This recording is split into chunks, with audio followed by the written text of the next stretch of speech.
CP Radhakrishnan is now officially announced as the new vice president.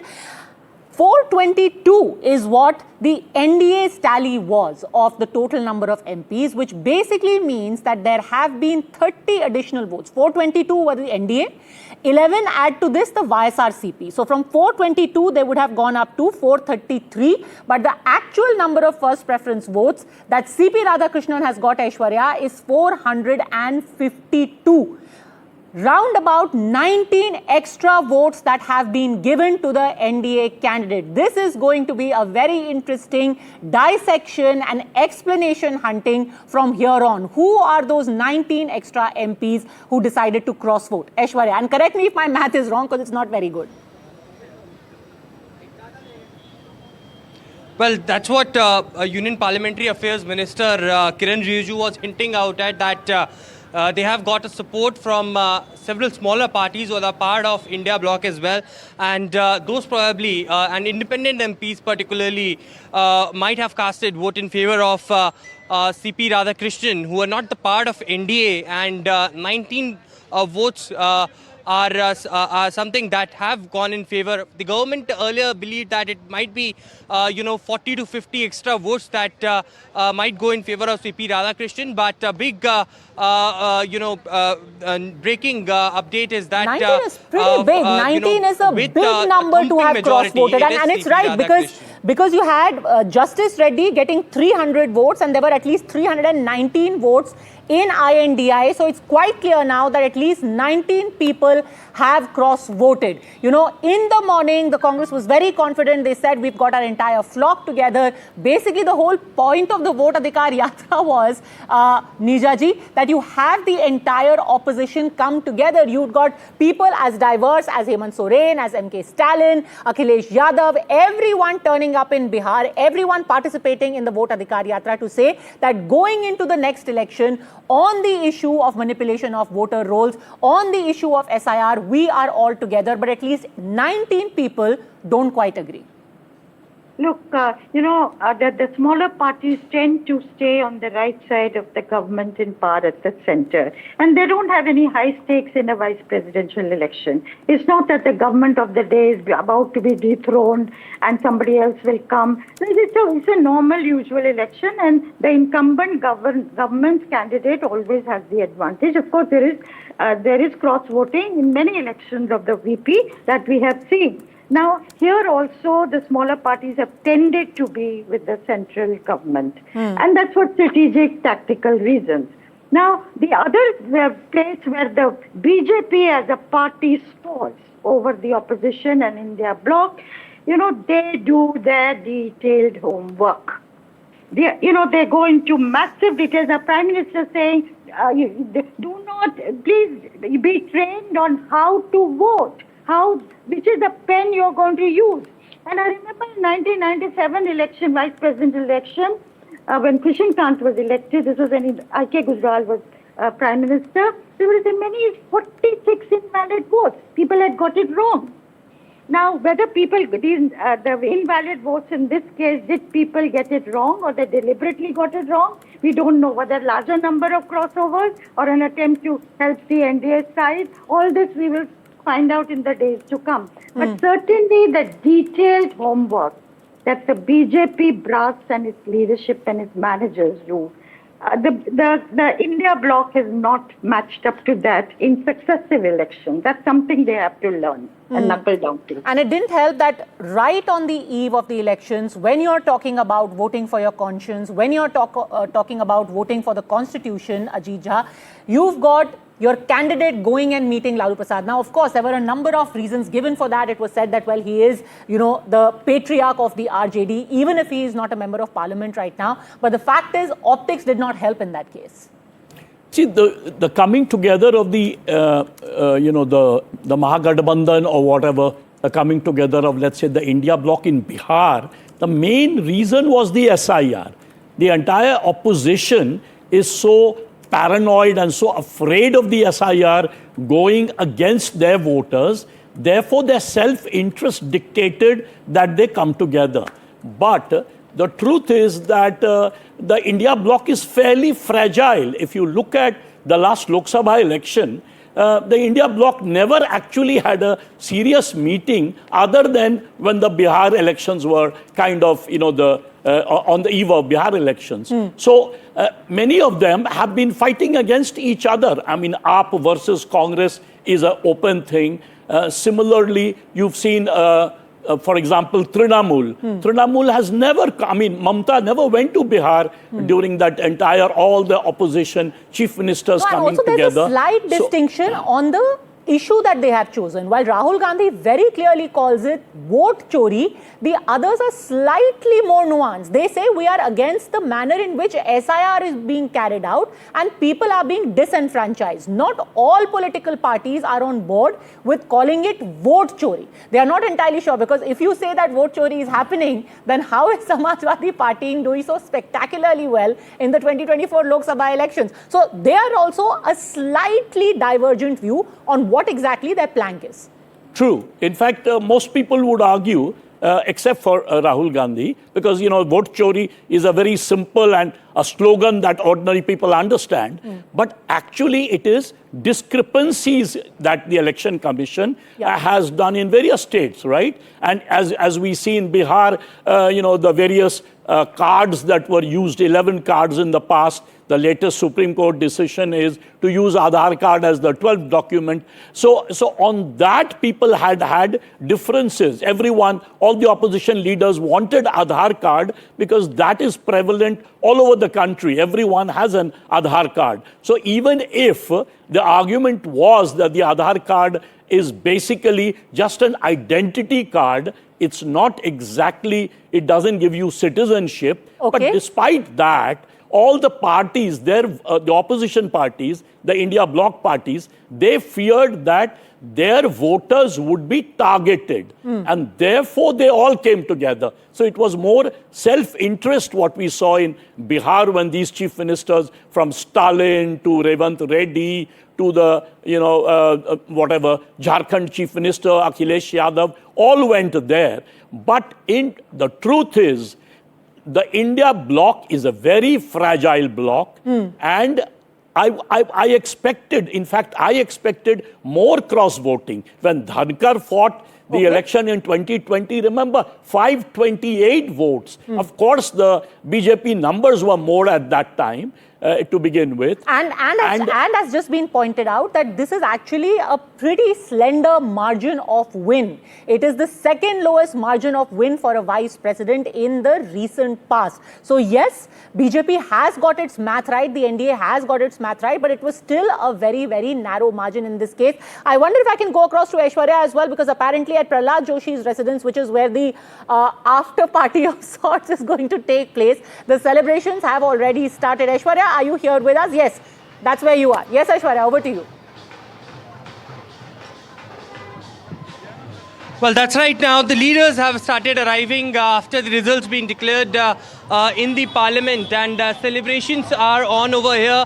I just saw Union Parliamentary Affairs Minister Kiran Rijiju entering at Prahlad Joshi's residence, because this is the place where Prime Minister Narendra Modi will be arriving very soon to congratulate CP Radhakrishnan. He's being stationed over here. But let me quickly show you these visuals around as well, as there are drums now being played, traditional dance over here, and people in the attire of attire from the state of Telangana are dancing over here. And on the other side as well, there is people who have gathered, and they are chanting slogans of Prime Minister Narendra Modi and also CP Radhakrishnan. Certainly this is the venue where all the top dignitaries will be arriving very soon, but it's a celebratory mode, and yes, there would be after party, just because it's a mega win, it's a huge win, and the numbers that the NDA were expecting is something that is beyond the results have showcased. A lot of cross-voting, perhaps 15 votes got invalid, and the difference is 152, which is huge in terms of how the India bloc was projecting it as the fight for ideology to save the constitution. But it seems that the numbers that they have got finally had been reduced by 19, and now it's the residence of Prahlad Joshi, where all the top dignitaries will arrive. CP Radhakrishnan, after collecting his certificate, the winning certificate from the parliament, will be soon arriving over here as well. Before that, now union ministers are arriving. I can also see there Arjun Ram Meghwal now entering the residence of Prahlad Joshi, and very soon it would be CP Radhakrishnan who would be welcomed here by huge supporters who have gathered. There's going to be interesting optics as well. Tribal president, a vice president who comes, Neeja Chaudhary, from the OBC community again. The Prime Minister, again from the OBC community, at a time where we all know we are set for the caste census in the next census that's going to take place. The caste survey is also going to take place there. And you've got the entire Jitni Abadi Utna Haq campaign underway. Neeja Chaudhary. Yes, absolutely. The OBCs are going to be have been the flavor of the season, political season for some time now, and they will continue to be the flavor of the season in the forthcoming elections next year, as well as right up to 2029. I hope one thing, you talked about the Congress saying Jagdeep Dhankhar is not to be seen around. I hope when the swearing in of the new vice president takes place that he will be present there.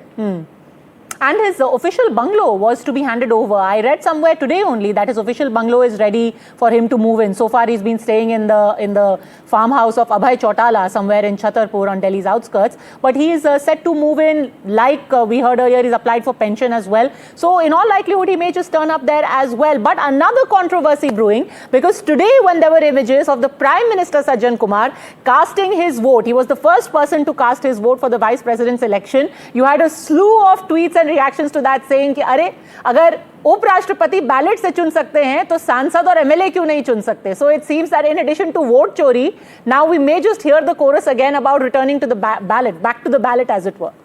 No, that's pretty cognitive dissonance kind of, because you do not see the difference of scale into election of vice president and that of the assembly and Lok Sabha. This is one. And more important is, because you see, when you go for optics, it's not Sudarshan Reddy who is important. It is the idea and the ideology that he was signifying at that India bloc attributed primarily by the Congress.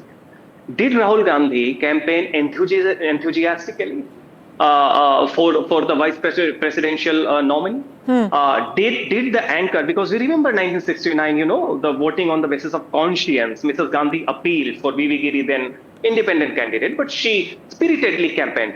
Did you see that sort? Because it was not the person, it was the idea that you are so passionate about, constitution, save constitution, constitutionalism, everything. You do not see that sort of energy being invested. So politics cannot be episodic by the anchor. This is one. Two, the fact that you mentioned about India having a tribal president, OBC vice president, and OBC prime minister. The same scenario you had before also, the same equation. Dhankar was an OBC and Jats are OBC, and you have OBC prime minister and president, you have a Dalit president. So at a time, this is a lesson for academia and many of the, the people who go by the old assumption. You keep on calling India Brahmanical. Now, even the other countries, our rivals and critics have started referring the Brahmanicals and Brahmins. At a time, the top three posts of the Republic, president, vice president, and prime minister, and these are substantial posts. These are not just symbolic posts. They have substantial kind of resonance. When they all are subaltern, not Brahmanical. This has never ever happened in the history of India. And this is the empirical reality that should change the analytical common sense that we do find sort of burdening majority of the academy and intellectual analysis. So although India. If one was to belabor the point, I think it's for the first time in a very, very long time that you've got 4 Brahmin chief ministers in the country. That hasn't happened for very long. You had a huge number of OBCs, you had got other castes, but now we've got 4 Brahmin chief ministers, 3 from the BJP and 1 from the Trinamool Congress. So maybe that's what, Peter Navarro was referring to. He really went into the nitty-gritties of who are CMs and PMs are president. Provincial power. Provincial power, yeah. Pete Navarro Garo is very, very interested in India's politics. But speaking of politics, you've got the reactions coming in already. Nishikant Dubey is the first one off the block saying, नक्सलवादी सोच की हार, लेकिन विपक्ष तो टुकड़ों टुकड़ों में but गया. विपक्ष के 15 वोट हमारे एनडीए के प्रत्याशी को मिले तथा विपक्ष के 15 लोगों ने अपना वोट बर्बाद किया. एकता राहुल गांधी जी की खत्म हुई. And this had to happen. This is going to be something that they will want to rub in. Talking about how the show of unity has been shattered at the first instance. Ajit Jha saying that, and Naxalwadi, just for the benefit of our viewers who are watching right now, it's basically a reference to something that even Home Minister Amit Shah had mentioned earlier in a public campaign. So, of course, Justice Reddy, when he was still serving as a judge, he had given that judgment against Salwa Judum. It had asked for the disbanding of Salwa Judum because they were accused of human rights violations. So that was quoted by the NDA as an example that he was pro-Maoist. Salwa Judum was, of course, a sort of a citizens' army that had been set up by picking up people from among the tribals, by arming them and teaching them how to fight the Maoists. So, but that was disbanded. So that was taken as an example of him being pro-Naxal or having a Naxalwadi soch. But now some members of the BJP, Ajit Jha, have started rubbing it in. You know, if I were from Chhattisgarh and I was a Congress party MP, I would vote for Radha Krishnan, not Sudarshan Reddy, because remember, the entire Congress party was literally wiped off by in Chhattisgarh. You know, this had been and just years after this judgment, by the way, from what I remember. Absolutely. So what I'm saying is, the Congress party itself had not been very, what should I argue, sympathetic to Naxalism. After all, in Bengal, the Naxalite movement was wiped off when there was a Congress chief minister.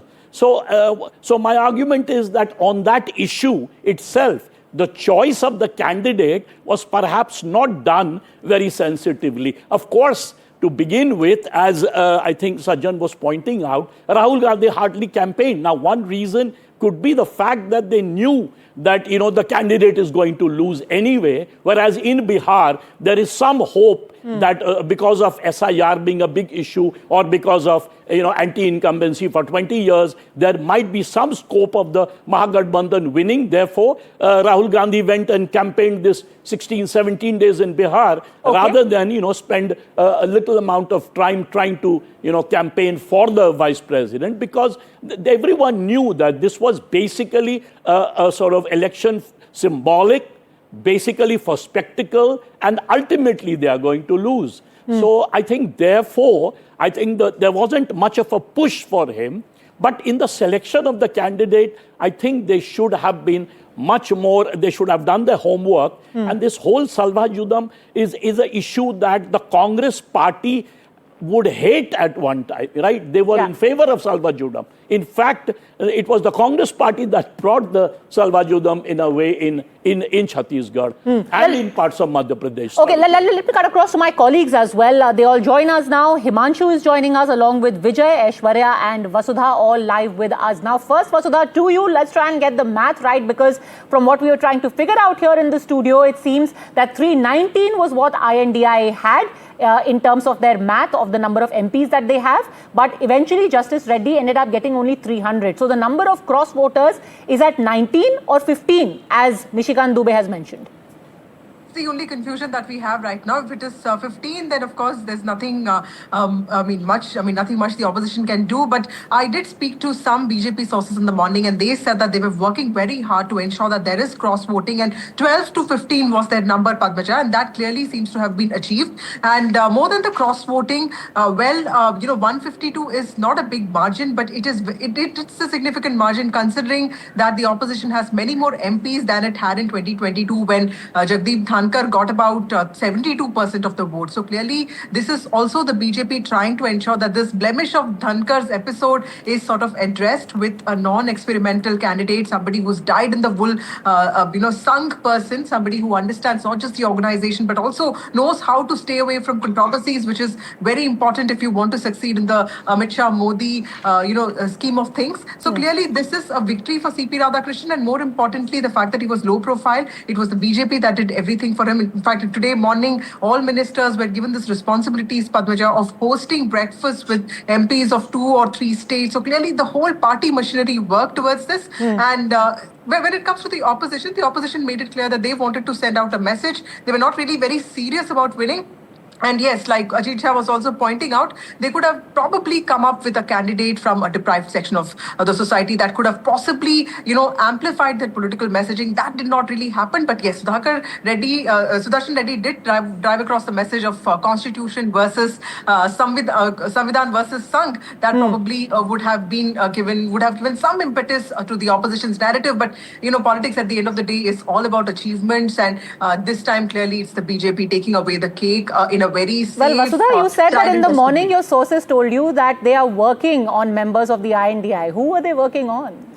Well, from the Northeast, and of course, Swati Maliwal, one person from the BJD, 2 persons from the BRS. So they've worked on a lot of people, Padmaja, but I don't know which are the ones that really, came over to their side. But they did have a whole list of people, at least, 19 people that they were supposed to work on. And there was this whole crack team that works in the BJP that was working towards getting these people on their side. You know how the BJP works, when it has to get numbers on their side. But this time, to give it to the opposition, they also had a full mock rehearsal yesterday at the Central Hall of the Parliament. So they are also trying to make it clear that whatever consensus happens in the Parliament, protest, the same thing is shown in the vice presidential election as well. And that clearly would be some saving grace for them. But in politics, it's all about wins. And CP Radhakrishnan takes the cake with, of course, the BJP backing it completely. Well, absolutely. You've heard very often of the BJP talk about their Panna Pramukhs, except in this case, there were the ministers who were behaving like Panna Pramukhs had been told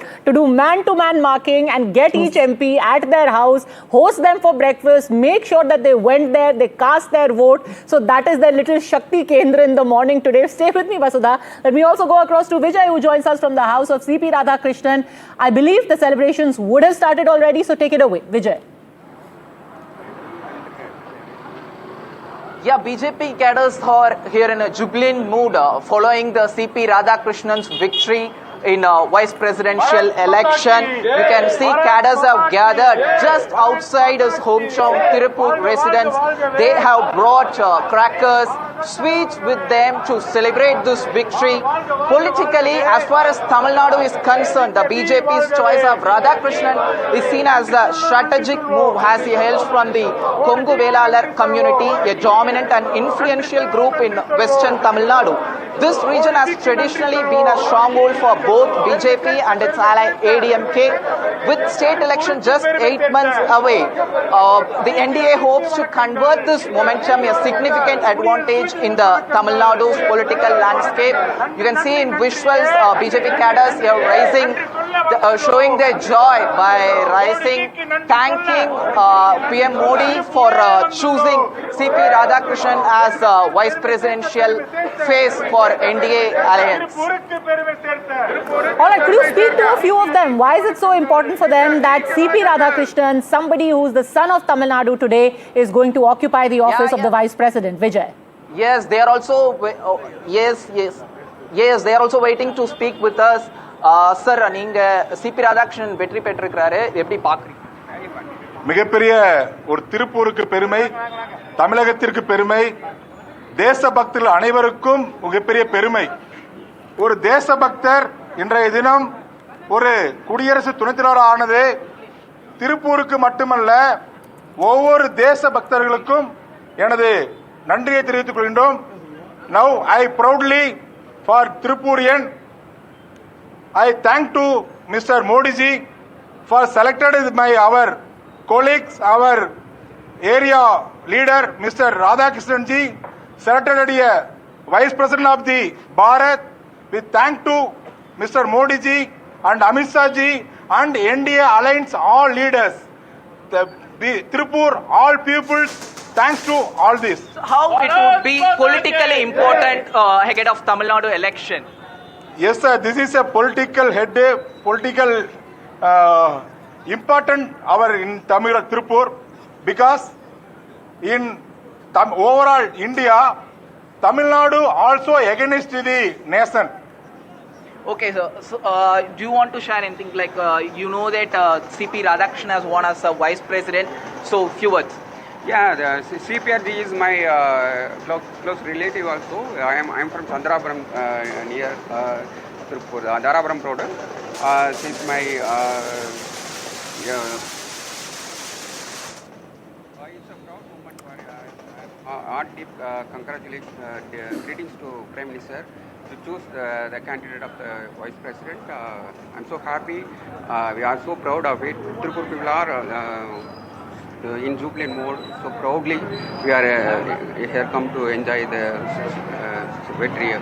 That's it. CP Radhakrishnan started his public life as a part of RSS in Tirupur district. Yeah. So he has been a part of BJP also. You know that for a long time he has been a state president. He did Yatra and all for BJP as a state president. Yes. So you would have worked with him. So it's your experience. Yeah, CPR is RSS. He started with this life from the RSS. The RSS got 100% RSS. Step by step, so many destinations they possess. Okay, we'll come back to you in just a second because this is going to be a long-drawn celebration. Of course, many cadre of the BJP have already landed up there at the house of CP Radhakrishnan in Tirupur. Very happy. Meanwhile, the new Vice President of India is still in Delhi. He is going to be headed to Union Minister Prahlad Joshi's house any moment now. And you see those pictures from Prahlad Joshi's house where the Prime Minister will also come in a bit and have his meeting with the next Vice President of India. And we are getting some news now.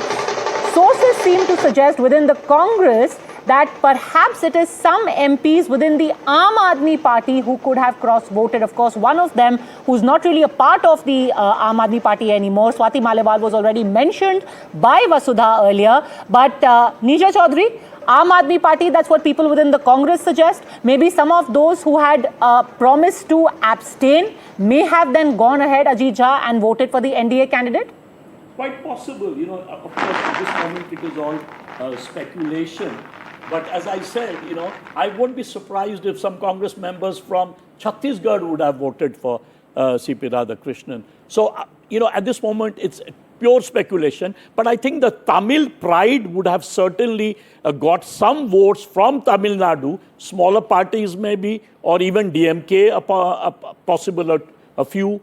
And, you know, what is a shocker for me is how did 15 votes get invalid, especially members of parliament. I mean, you know, ordinary voters, when they vote, I can understand the issue of invalid, but we want to know who were these voters? Were they from the NDA or the Mahagathbandhan?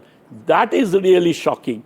But yes, cross-voting must have taken place. At this moment, it will be pure speculation. You know, the other reason actually for cross-voting might have been this is a common tendency across the world. Yes. When you know someone is winning, you vote for them.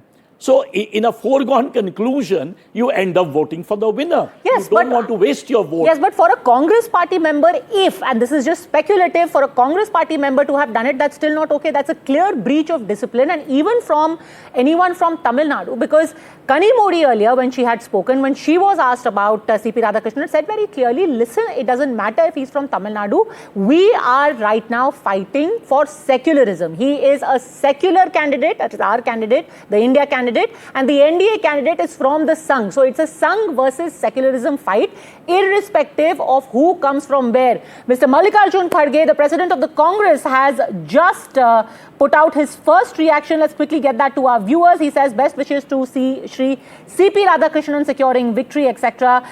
We extend our sincere gratitude to Sudarshan Reddy Garu, the opposition's joint candidate, for his spirited and principled fight. This was more than an election, and like I just said, this has been pretty much the rallying cry throughout. This was a battle of ideology, reaffirming that governments with authoritarian tendencies must be checked to protect our constitution and democracy.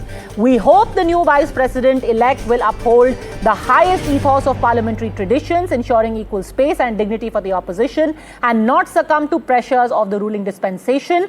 The VP, the second highest constitutional office in the order of precedence, must be revitalized to reflect independence, fairness, and strength in safeguarding democratic values. And here comes the kicker. You know, the bite is always in the end, Sajjan Kumar.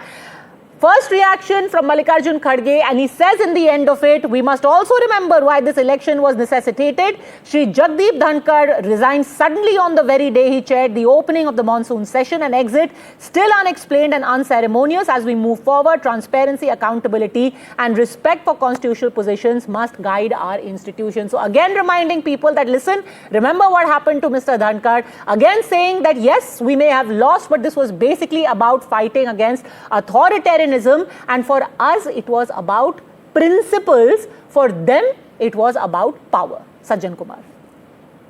See, if you weaponize constitution for political end, then be a warrior to the hit, right? And Congress top leadership did not seem to have done the same. You know, the absence of Rahul Gandhi, the kind of effort that you knew the outcome. So therefore, if it was the battle of idea and ideology, and that too on the plank of constitution, you know, you cannot be seem half-hearted. You know, you cannot be seem to be quite casual about that. So this cannot be just an empty rhetoric. You know, now onward, the save constitution plank is done and dusted. It did not work in Haryana and Maharashtra assembly election. It did not work in vice presidential election. Forget about losing. 15 of your own members did not vote for that idea and ideology, let alone about attracting others. So that's the dominant takeaway, and that's really something to ponder about. Jagdeep Dhankhar case is now a matter of the past, unless until he comes on his own with something which seems to be a remote possibility, at least now. Okay. So now what is important, that safe constitution narrative should not be weaponized for political end, and if you do it at all, at least be a warrior. Well, if anything, we are going to hear much more about saving the constitution, because the vote chori campaign is going to get even more heated after this result. And who knows, maybe somebody might just say that there's something wrong that happened in this polling as well. Himanshu is also joining us. You know, who cross-voted? Some more doubts being expressed there. You have Wahid Para, MLA of the PDP, who said, every party, big or small, even AIMIM with just 2 MPs declared their stand before the elections. Yet National Conference, despite being in India Alliance, stays silent on who it backed. Will NC come clean if it sided with the BJP or not? So every political party is now trying to conjecture or you know, sort of guess who could it have been who cross-voted. Himanshu ji. Yeah, very important, Padmaja. But I will just start with a small quote that Jairam Ramesh had tweeted. That is exactly when the voting had ended at 5:14, and he said the voting in the vice presidential election is over. The opposition has stood united. All of its 315 MPs have turned up for voting. This is an unprecedented 100% turnout. So even when the voting ended, Jairam Ramesh was very confident that 315 MPs have voted for the opposition candidate. But that actually has not happened. And if you just connect the dots, Padmaja, yesterday night a senior BJP leader had told me that we are expecting up to 437 MPs to support our candidate. But actually on ground, the CP Radhakrishnan has managed to win support of 452 MPs, 15 more than what the BJP leadership had actually expected till yesterday night. But now, what Jairam Ramesh was estimating, 315, Sudershan Reddy has got exactly 300, 15 less. And that is where I think the opposition has to ponder and introspect that why, despite all the hard work that was done, it could not keep its flock together, because 15, of course, is a very significant number, and this will, of course, be construed as a big setback for the opposition camp. And we did see the NDA far more active than the opposition parties when it came to not only training MPs on how to vote, because remember, there were 15 votes that have also been counted as invalid. We don't know who these 15 MPs were, how many of these MPs who cast invalid vote were from the ruling benches or from the opposition. I think we'll have to wait and see, wait for the larger picture to emerge as to why opposition lost 15 votes that it was so confident even at the time of the end of the voting. But I think we'll have to wait and see. At the moment, the picture is very clear. NDA has got a big win, And this win is largely also because our position has cross-voted. That is very clear. You know, in fact, that tweet of Jairam Ramesh that you quoted, Amit Malviya, the IT cell head of the BJP, has also responded to it saying, yes, all 315 voted. But for whom is the real question? Despite all the noise and bravado, the India Alliance candidate managed only 300 votes, 15 short of what they had confidently claimed. So much for tall claims and unity. And this, pretty much like we've been saying, will be the prevalent theme from here on, that there is a crack in the unity, there is a dent in the unity that INDIA has projected all of this while. Already there were at least 2 cracks that had shown up even before the entire vote chori campaign. One, where the Aam Aadmi Party distance itself said very, very clearly, we are not a part of this alliance anymore. It was for the Lok Sabha elections. 2, where Omar Abdullah publicly said that, listen, when you talk about vote chori, you should give some kind of solid evidence to back your claims, because what the result that I've got in Jammu and Kashmir assembly elections is better than what I had even imagined. So if I was to complain today, I would seem, that this is a really, really very facetious kind of an argument, because the same election process, the same election commission has given me a result better than I had imagined. But 2 pictures I suspect are going to be spoken of for a very long time, Aishwarya. A picture of the 2-day workshop that the NDA held for its MPs, where the Prime Minister was sitting there among the MPs, sitting in the back bench, and one meeting that took place of INDI members of Parliament, where Rahul Gandhi was conspicuous by his absence. Aishwarya. Well, that's the homework of the NDA. In fact, the Bharatiya Janata Party made sure that there are several committee meetings that are lined up for today, and the presence of MP should be in the national capital. Nobody should abstain. There was training programs that was given to the first-time MPs. They were told as to how they have to vote, and therefore the reason perhaps 15 votes got invalid. It's a very complex process. You cannot take your own pen to tick that one in the box that was given to you, and any sort of ink that is thrown on the paper, or there is mismatch of that one mark can cast your vote as invalid. So all of those detailed minute to minute things were told by senior union ministers, just not to the BJP MPs but also to the NDA alliance partners as well. I saw Prahlad Joshi went to the MPs to meet the MPs of JDU. There was Arjun Ram Meghwal, who were deployed to meet the MPs of the Shiv Sena. TDP MPs over there also met senior ministers, and they were given training. The 2-day workshop also had a huge role in these votings, because the Bharatiya Janata Party made sure, and Prime Minister's presence there in different sessions and sitting at the last bench, giving the chance to the first-timer MPs to sit in the first row, clearly shows that and send across the message that how important these organizational meetings for them is. Certainly on the other side, yes, there was a training session that was given to the India bloc as well at the Central Hall, where all the MPs had gathered. But yes, invalid votes were casted. They were cancelled by the polling officer over there. On the other side, it was very important also that we learned just a day before, that how it was the independent MPs and men-to-men marking which was done by the Bharatiya Janata Party to ensure that everyone goes. This morning there was breakfast programs that were organized, and different groups from different states held breakfast, and they together went.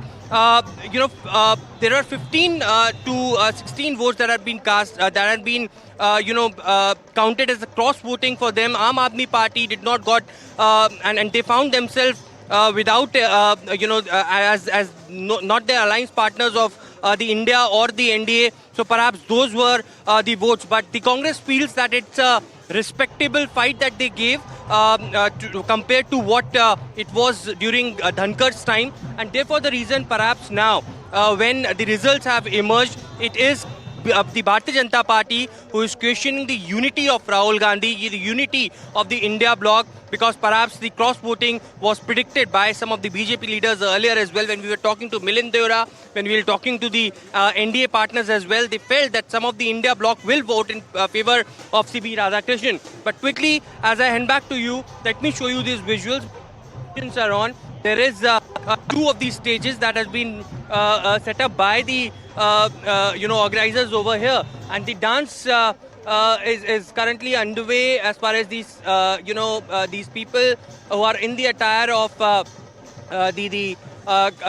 Kathakali dancers are over here, and on the other side there is another show that is going on. Huge supporters have gathered. Senior leaders like Kiran Rijiju, Rammohan Naidu, Arjun Ram Meghwal have already arrived, and very shortly it would be senior leaders from the NDA who will be also arriving to congratulate CP Radhakrishnan, as he is still not here at Prahlad Joshi's residence, but mega celebration tonight over here after a thumping victory that CP Radhakrishnan got as he emerged victorious in the Vice President polls. Vijay, it seems, has more of the people, well-wishers, relatives who continue to stream in. Over to you, Vijay, again.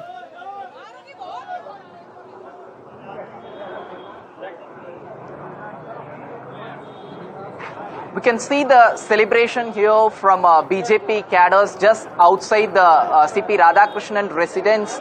BJP cadres started to celebrating by bursting crackers, distributing sweets to the public. You can see the whole stretch of CP Radhakrishnan residence is under celebration, where you can see they are bursting a lot of crackers to celebrate his victory. Politically, this is also very important one. As CP Radhakrishnan, we have CP Radhakrishnan brother with us. Let's talk with him. Sir, how happy you are? I am very happy. Okay. So did you speak with CP Radhakrishnan this morning? What he said? No, yesterday I talked. Okay. He is very busy in the election. Now I am very happy that he has won with a very good margin. Okay. Sir, did you speak with his mother, sir, with mother? Yes. Okay. She is also very happy. Okay. And how important it could be for state Tamil Nadu, sir? How important it could be for state Tamil Nadu? It is an honor given to the Tamil Nadu people. He is representing the entire Tamil Nadu people. And BJP has honored the people of Tamil Nadu.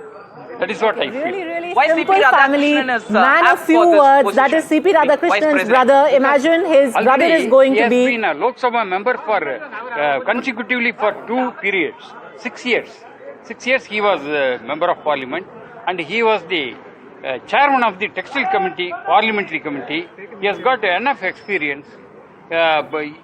He has worked with Vajpayee ji, Advani ji, right from the beginning. So he is the apt person. Can you take us to inside house, sir, to see mother reaction? What CP Radhakrishnan? No, already she is already 95. So she is very happy. Already you also talked to you. Let us not disturb. Okay, like I said, a very simple family there. For a small celebration, everyone has gathered there, Vijay. Not a man of too many words, basically saying, yes, he's got extensive experience. And it's true. It's true, Ajiji. The sheer number of people that he has worked with, he has experience of working with Vajpayee ji, with LK Advani, now working with the next generation of the BJP, with Narendra Modi as Prime Minister, he's going to be the Vice President. Absolutely. And it's interesting. He actually has a background in business administration. He was actually an entrepreneur who got into politics. Of course, he was in the RSS from the very beginning, and total subaltern origins, OBC, as we pointed out, lower middle class.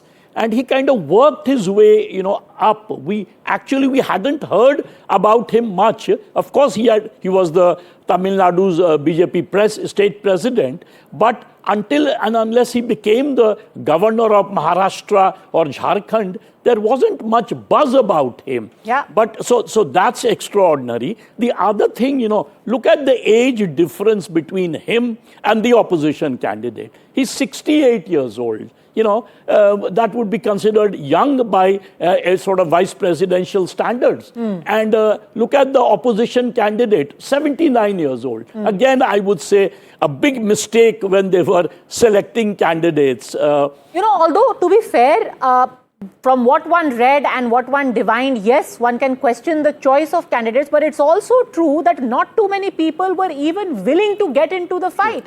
Because the fact is that you know that you are already set up for a defeat. Why would somebody go into battle when you already know the outcome? So, we are expecting INDIA to get the caste right, to get the math right, to get the age right. They didn't even have the candidates, and we want them to tick all the boxes where they have barely managed to get their candidate to file his papers. Let me go across again to Himanshu ji, because Jairam Ramesh has just reacted to the election of CP Radhakrishnan, and he had said the opposition stood united for vice presidential election. Its performance has undeniably been most respectable. Its joint candidate secured 40% of the vote as compared to 2022, where the opposition had received only 26% of the vote in these same elections. The BJP's arithmetical victory is really both a moral and political defeat. So even now the Congress saying that when it comes to the math, Himanshu, you have won, but the moral victory is ours. Well, putting up a brave face in the face of adversity, because this of course raises questions as to why the strategists of the India bloc did not see this coming, because the numbers were all stacked up against them, as you have been saying this, and they have always been saying that we don't have the numbers, we want to put up a respectable fight. This is a fight to protect the constitution, and all the India bloc parties are united. But we saw the fissures during the recent monsoon session, and these fissures again have cropped up, it seems now, during these vice presidential elections, and that is the reason why Jairam Ramesh is now putting up a brave face. The leader, who at 5:14 p.m. after the voting had ended had claimed that 315 MPs who have supported the opposition candidate, and very categorically saying this is an unprecedented 100% turnout. So they were very confident. But the question is that did those MPs who did not vote for the opposition candidate, why they didn't turn out to be trustworthy? Because I think there were fissures in the opposition rank. We have been talking about it for a long time. But from this assessment of Jairam Ramesh, who is of course a very key strategist in these elections, it raises questions that need to introspect why India bloc did not manage to keep its flock together. Because the numbers are very clear, Padmaja, and till late yesterday night, as I've said earlier, the opposition, a BJP leader, had told me that we expect to get 437 MPs to support our candidate. But from the numbers that we now have, it's very clear that BJP got 15 more than what it had expected. Yes. And the Congress and the India bloc has got exactly 15 less than what they thought they will get till 5:14 p.m. after the voting had ended. So whom did these 15 people turn out? Who are these people? Which party they belong to? And why they failed? I think these elections have left many questions for the India bloc parties. But not just about the cohesion of the alliance, but also the discipline within the party. Like you have correctly pointed out, along with Ajit Jha, how did those 15 invalid votes get cast? Was that done deliberately? What is the message that is sending out? My colleague Vasudha also spoke to Commerce Minister Piyush Goyal just a while ago. The first reaction coming in from the minister. Let's listen. Commerce Minister Piyush Goyal joins us now. Thank you, Mr. Goyal, for speaking to NDTV. Congratulations. The vice presidential election, the outcome was known, but 14 people seem to have cross-voted. First of all, tell us, how do you feel about this election result? I think the numbers need to be corrected. The NDA strength in both the houses combined was 427. We have received 452 votes. That's 25 votes more than the NDA strength.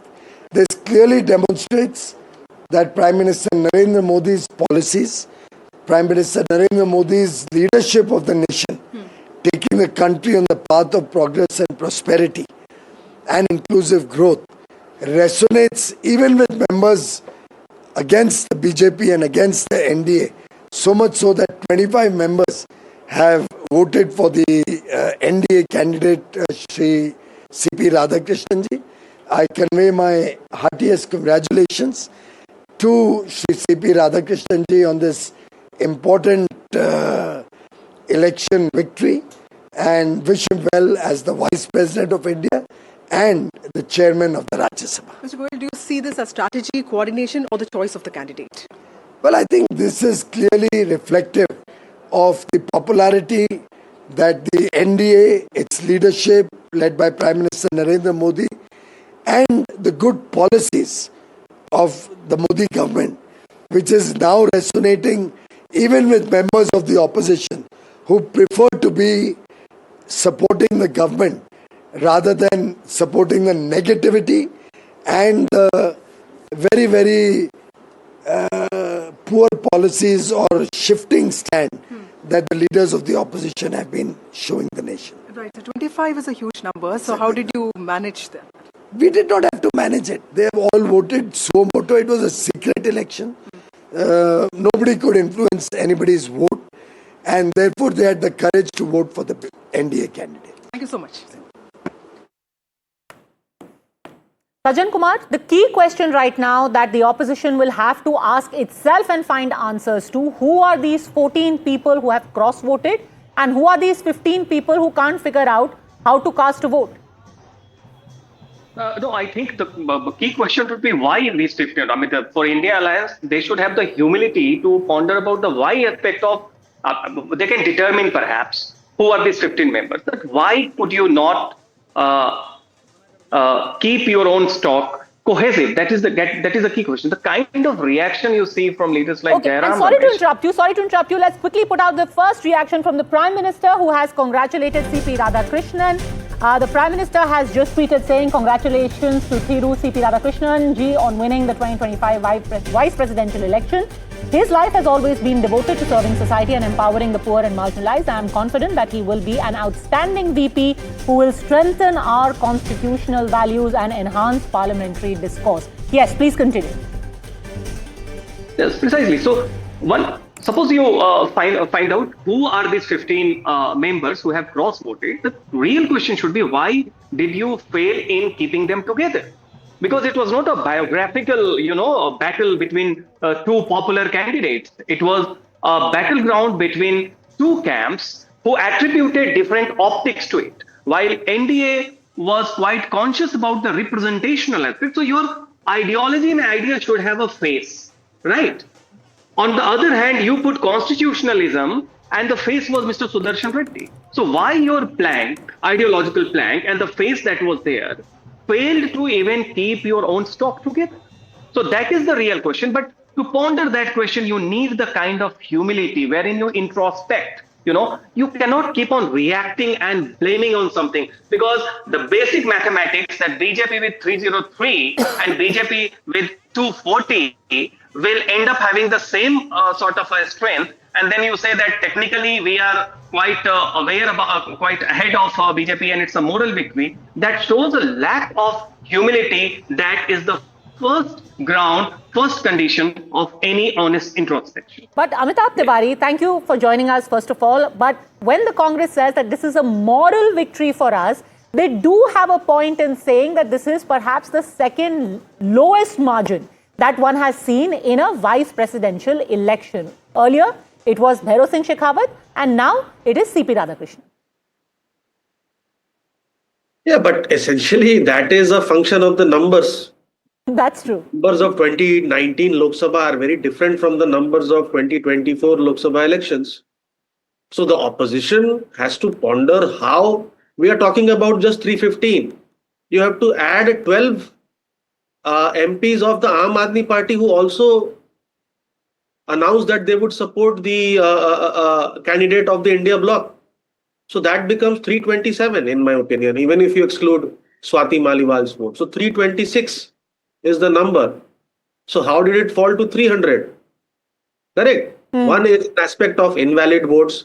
Other is an aspect of where did the Aam Aadmi Party vote, or where did some of the members like the Shiv Sena, UBT or the NCP, SP vote. Because ultimately a party or an alliance which had 427, despite not announcing a candidate from Telangana or Andhra, despite not being able to invoke the Telangana or the Andhra pride, which the India bloc succeeded in perhaps, has got support from YSRCP of Andhra Pradesh, as well as the BRS of Telangana has abstained from voting. Yeah. So potentially, I would have called this a victory for the India bloc if they would have got 350 votes, because 315 is their strength. 12 is the number of Aam Aadmi Party, 327. BJD should have voted for them. It is the principal opposition party to BJP in Odisha, correct? So that becomes 334. And then even YSRCP, who is the principal opposition party to NDA or the NDA partner TDP, and 4 members of BRS because of regional pride, should have voted for India Bloc. So the catchment area for India Bloc is actually 350 and they've got 300. No, but Amitabh Tiwari, in having this expectation, you really are being very unfair to all of these parties. BRS, you have just ordered a CBI investigation into the Kaleshwaram project and you expect BRS to vote on the same side as the Congress. Aam Aadmi Party, you refuse to do seat sharing with them in Delhi elections. Why will they vote along with you? YSRCP, you are literally using Jagan's sister against him. How is he expected to be siding with the India Bloc? So clearly all of these parties, more than being drawn by the BJP, in a way, have been alienated a little bit by the Congress party. Correct. But the same logic applies for India Bloc as well. The TDP, which is part of the NDA bloc, has handed one of the biggest defeats to the YSRCP. So why did it vote for the NDA? BJD, after being 25 years in power, was defeated not only in Lok Sabha but also in Vidhan Sabha elections. So what I'm trying to say is that there are 4 levels of 4 factors here which are at play. One is strategy. Correct. NDA fielding a OBC candidate, whereas the India bloc fielding an upper caste candidate while talking about caste census and talking about jiski jitni hissedari, uski utni sajidari. Correct. Second is outreach. The senior ministers of NDA were given the task and they were seen reaching out to political parties like BJD, YSRCP. That's how they have voted for NDA or abstain. Correct. Then is the floor management. How did 15 MPs vote? Were cast as invalid because we have seen 2 days training by the NDA for the MPs because invalid votes are a common theme. Even in the last elections, there were around 17. Correct. And then is the execution. Correct. Out of 315 plus 12, 327, you've got only 300. Aam Aadmi Party had announced support to the India candidate. Correct. And if I may just interrupt you, if there was any suspicion that you would get some kind of a googly coming from the earlier Vice President Jagdeep Dhankhar, we've just got a flash where the former Vice President of India, Jagdeep Dhankhar, has also released a statement congratulating CP Radhakrishnan, saying, Adarniya Radhakrishnan ji, heartfelt felicitations on your election as the Vice President of Bharat, the world's largest democracy and home to 1/6 of humanity. Your elevation to this august office reflects the trust and confidence by the representatives of our nation. Given your vast experience in public life, under your stewardship, the august office would certainly attain greater veneration and glory on this momentous occasion. Best wishes for your successful tenure and for the service of our great nation. Ajit Jha, if we were expecting any last-minute fireworks, some more moral validation, that is clearly not coming, at least from Jagdeep Dhankhar, because he also has come out now and said, this August office is only going to benefit from your presence there. Yeah, actually very gracious of Jagdeep Dhankhar. He could have turned around and said, I got 528 votes, right? Margaret Alva got 182 at that time, in just 5 years ago. And look at it today. I mean, the victory is not that large compared to 2020, but he did not. So that's very gracious of him.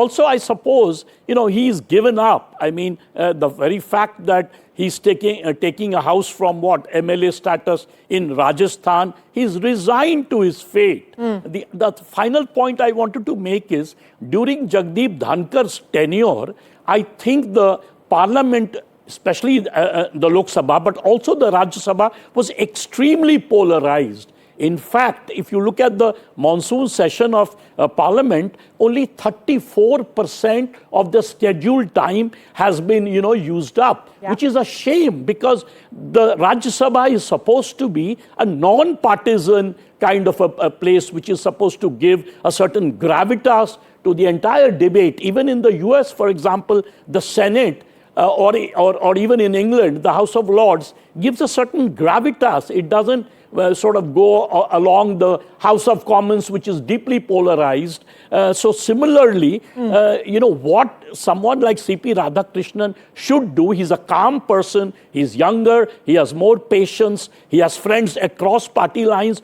What he should aim at is to bring back and maybe revamp some of the rules of Rajya Sabha, because quite a lot of these rules are sort of pre-colonial, And a lot of people would also be hoping that some calm will be brought back into the Rajya Sabha, which has seen a lot of turbulence, more than its share in the recent past. I have to head into a very, very quick break. But that big, big breaking story right here on NDTV 24/7. I request our guests to continue with us. Shiv joining you on the other side. I will see you at 9 on the Buck Stops here.